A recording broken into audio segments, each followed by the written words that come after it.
Hi, everybody. Thanks for joining us again. I have with me today Jeff Tan, who is Head of Innovation for Dentsu Americas. Jeff, good to see you. Great. Thanks very much, Adam. Glad to be here. Excellent. Look, we're here to talk about Adobe's annual summit, which here in 2020 was for the first time ever changed from a physical, live, real-world event, which normally used to happen up in Utah, then it was moved to Las Vegas, but now has become a digital virtual event for the first time ever. And so first of all, I want to thank you for combing through a lot of the content. There's a whole category of content around what they call sneaks, which is really kind of looking at innovation and things that are happening and will happen and will come in the future. So thanks for looking through all of that. My first question to you is really about this change from physical to digital. Obviously, given the current crisis, this was necessary, but I just want to ask you, as a person who always looks at things from an innovation point of view, kind of how do you look at the pros and cons? What's your experience as you sort of look at the Adobe Summit from the world of Zoom and from the world of your own home? Sure. It's a great question. So first up, I think the Adobe Summit virtual edition, I think it was brilliantly executed. The streaming quality was good. The video quality was good. The way they edited it as well was fantastic. And truthfully, I actually feel that it was just as effective as a real in-person event. In fact, personally, I prefer the virtual event. Look, all of us, we're pretty busy, and it's, I love the fact, you can still consume videos on your own terms, on your own time, but not lose out on the in-person opportunity. So there's no disadvantage. So I think the pros are, well, they did a great job. It was easy for them to produce high quality content and footage, still have a great lineup of speakers. And I feel that it was almost like a more of an intimate setting with the speakers. Like in some of them, you're literally looking into their living rooms and their homes. So that was an advantage. And I think the cons, though, I guess, look, the only thing which I feel could have been a disadvantage is compared to an actual live event, there's less opportunity for that serendipity and that networking and meeting people. I recently spoke just a few days ago at MKTG, that's experiential agency, MKTG's Global Virtual Summit. There were 800 attendees. It was in Europe, in Stockholm, in Sweden. And I had the advantage of being able to speak directly to all 800 people right from my living room without having to fly for 15 hours from LA to Stockholm just to do this for 15 minutes and then come back. So there's obvious advantages to this virtual delivery. Yeah. Yeah. No, that's, I think that's a great insight. I think it'll be interesting to see what the impact of all of this is on live events going forward. The commercial viability of events, whether the serendipity and the networking, the value of that versus the value of just consuming the content. So pretty fascinating time. Yeah. Cool. Well, look, it was the Adobe Summit. There's a lot of content. There's 100 hours or so of stuff. I know you looked through some of it.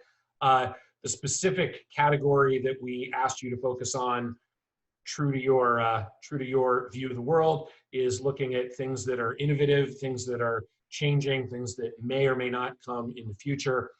The way that Adobe does that is they have this whole track called Sneaks, which is really sneak peeks at things that may or may not ultimately make it into the full product suite.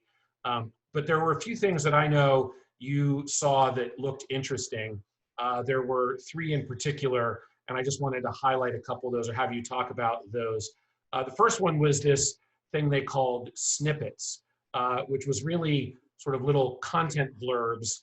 And I just want to have you give us a sense of what you saw when you looked at that. Yeah, sure. So one of the innovations which came out of the Adobe Lab, which was featured in Sneaks, is what they're calling project snippets. And I actually really love this one. So essentially, it helps solve the dilemma or solve the challenge of how can we we as brands, brand marketers, how can we target content specifically at different groups of people in owned media? So if you think about paid media, we as dentsu, our positioning is around people-based marketing, and we've done a great job of really being able to target people using paid media at that individual level, at that audience level, at that persona level. And Project Snippets now allows an agency such as us and our clients to actually showcase relevant content on their own website, on their own media. And basically, the way it works is a content creator, a content author, a website, for example, can just choose whatever the content they want to customize and select with predefined audiences, and Adobe calls them personas, and they make it pretty easy. And I'll give you a quick example. I'm from Australia, so imagine a Tourism Australia, Visit Australia website, which at the moment will be the same experience for anybody that goes to it. So if you go to the landing page, it will just be the same experience. Now, with this tool, or with this innovation, Project Snippets, you'll be able to customize any part of that content or any part of that content on the site to a persona. So imagine there were 3 different personas, right? So one of them could be a budget traveler, another one could be a luxury food lover, and maybe another one is a live music lover, okay? So using this tool, somebody going to the Tourism Australia website, when they scroll down for things to do, in the things to do section, the budget traveler might see content tailored to them saying, fun, free things to do in Sydney. Whereas the luxury foodie will, on the very same sites, will see a different experience, and that person might see the best Michelin star restaurants in Sydney. Or the music lover might see Sydney's best live band venues, for example, right? And it sounds simple, and to date, a lot of owned media experiences, a lot of websites, they don't use technology such as this. So I thought that Project Snippets was pretty cool, and it makes scalable, targeted content really, really easy to roll out and scale. So, I think that's absolutely fascinating. The unique content for each audience within that snippet or that blurb, it wasn't pre-built, fully written content that was for one audience versus another. There's, there's sort of bot AI work going on in the background there. Do you think that raises concerns about authorship, or about sort of who's creating that content? Well, first off, just to clarify, so the content is developed. It's pre-authorized. It's pre-approved. Yeah. So there's no robots creating copy or anything. Simply, where AI is involved it helps identify the most relevant content for a particular persona, right? So in the case of Tourism Australia, they might have literally hundreds of thousands of articles or content or images.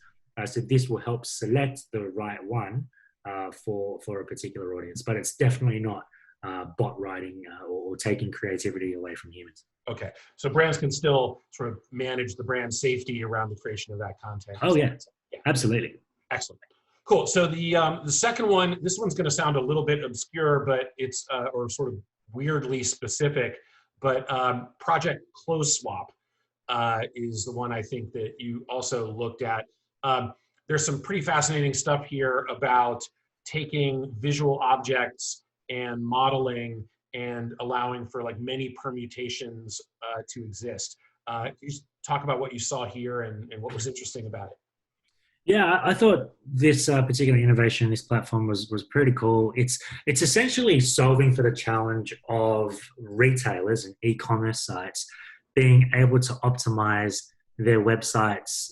So if you think about a fashion retailer, being able to optimize their fashion website for a variety of different styles and a variety of different body types, right? Because obviously not every single human being is the same body shape, but do this really cost effectively, really quickly. So I'll give you an example, right? So say you are a fashion company and you are selling 4 different dresses and you have 4 different shaped models, right? So In any other scenario, if you wanted to show every combination of dress and model, if that's what you wanted to do, you would have to take 64 different images, 64, take 64 different photos, which is obviously very expensive. But that's simply just 4 by 4. Obviously, it becomes a lot larger exponentially, logarithmically, even if you if that number increases. So basically, Project Clothes Swap it combines a few different things, including 3D modeling, AI, machine learning, and then photography to basically help create next-gen content production really cost-effectively, really scalable, and also you're tailoring an experience to create more inclusivity and diversity. But it basically gives a custom experience to every single user, right? Well, it has the ability to do that. There's a product simulator and a model simulator. So essentially, say I wanted to showcase 1 or 2 different models wearing a black dress, I would just have to get a photographer just to take the photo of one black dress and an individual shot of the models. And Project Clothes Swap, after selecting them, would simply just using augmented reality, basically fit the dress completely onto those 2 models. So using 3D modeling, not augmented reality. So I thought it was pretty cool. It probably has more of a limited scope and focus and benefit those fashion retailers versus every single e-commerce site. But I thought it was a great example of, like I said, combining 3D modeling, AI, and machine learning. Yeah, no, I think it's pretty cool. I mean, it is, very specific, this idea of clothes swap, but I think the implications to all sorts of modeling and 3D opportunities to put things together in ways to create scale are pretty fascinating. The third one, the last one, I know there are a number, but the third one that we looked at, or you looked at, was Project Duly Noted. And this was pretty fascinating because this was about collaboration in the digital world, but collaboration based off of physical objects. And I thought this was pretty fascinating too. Just talk about that for a moment. Yeah, absolutely. So Duly Noted, I thought it was a pretty novel innovation. I think there's some specific useful circumstances that it can be applied to. However, I don't know if it will find widespread application. But essentially what it is, it's bridging the gap between people working together on a physical experience, but we're separated. And so imagine you and I, Adam, imagine we're proofing the design of a physical book, like the layout and the cover and the formatting, right? It'll be very difficult, and you're in New York and I'm in LA. Right now, it'd be pretty difficult to do that very easily because I've got the copy of the book and you would have to have the same thing and then would have to sort of describe what we're both doing. But essentially, this leverages augmented reality overlays in a really seamless, intuitive way. So what it does is, say I've got a physical copy of the book, and you are trying to collaborate and provide annotations and questions digitally, right? So you'll be able to open up the tool and you might be able to say, as you scan through it on page 1, hey, I want to add this comment or add this question. Now, if I actually have a physical copy of the book there, I can simply hold my phone up to it, and whatever you write digitally, it will use image recognition and it will overlay on the image that I see in front of me on my mobile phone. And then as I turn the page, it will basically use image recognition and I can hold my phone over it, and any annotations that you write over in New York will appear at that exact same spot on the page on my physical object via my mobile phone. And likewise, it works the reverse way as well. So if I'm onto page 10 and I really want to make a point a note out to you, I can actually go and draw or scribble or scribe or type in via my phone the augmented reality overlay onto the actual book itself, and then you'd be able to see it as well. So, like I said, it's a pretty specific use case. Collaboration on a physical object. The way that I would see it is other use cases might be collaborating or providing feedback on a physical piece of artwork, like this piece behind me, right? Or a manuscript, maybe even a banner, a printed banner or a magazine or a billboard. But like I said, in those use cases where it is applicable, I think it could be, if it is as intuitive and easy to use as it looked like from their demo, I think it'll be quite useful. Yeah. No, it is. I think it's pretty interesting.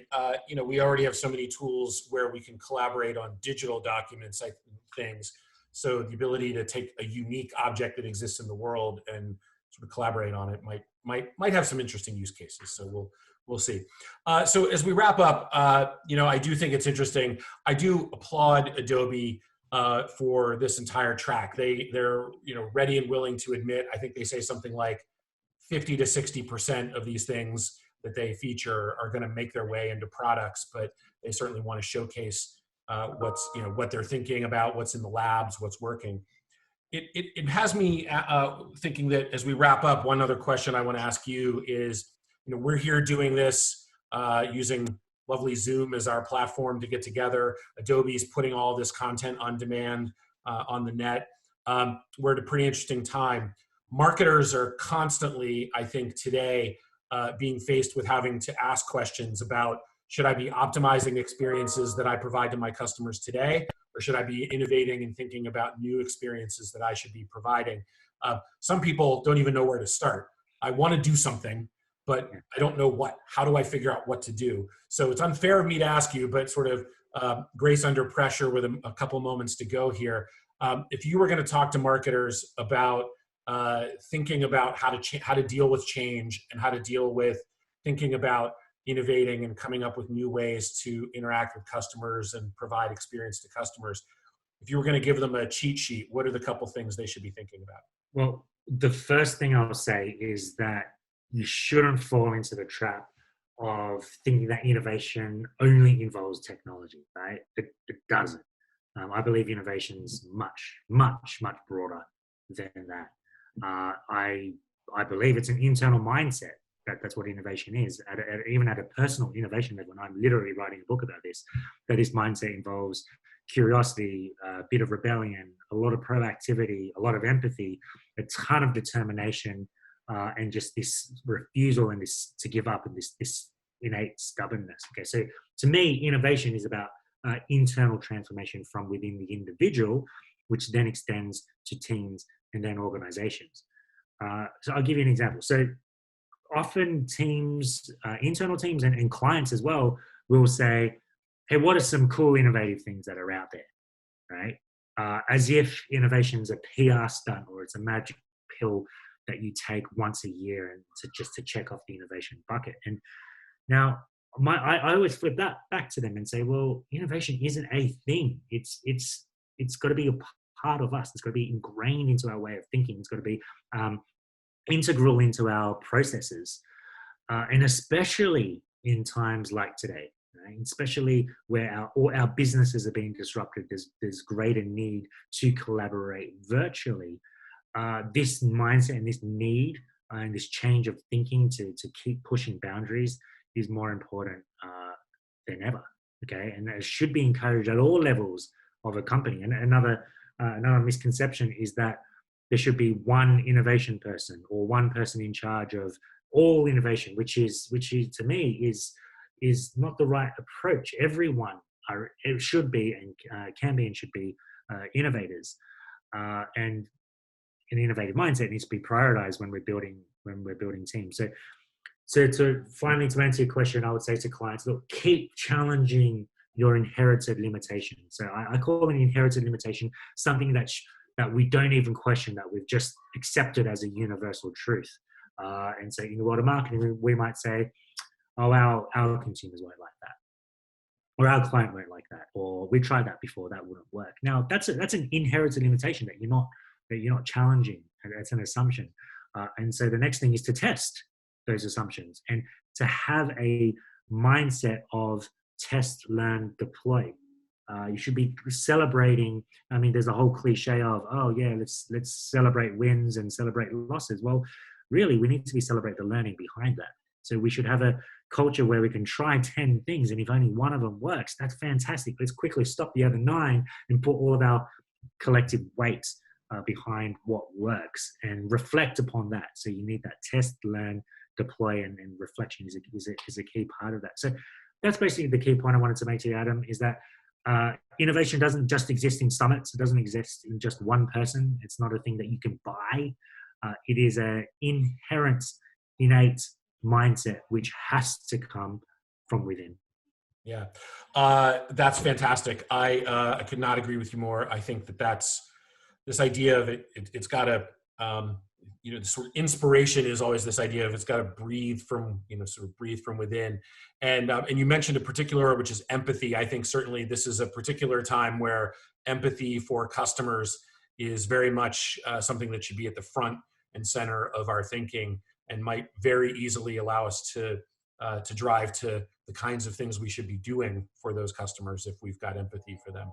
So absolutely. And you said something very near and dear to my heart. It's I live very close to where Thomas Edison, where his lab is, and I didn't find one way to make a light bulb. I found 1,000 ways to not make one first. So I think test, learn, and apply is very appropriate. Well, look, we've come up on time. Jeff, I could not thank you more. I appreciate you going through the content. Glad you enjoyed some of it, most of it. There's always more to look at. But thanks for the time, and we'll talk again soon. No worries. Thanks very much, Adam. Take care.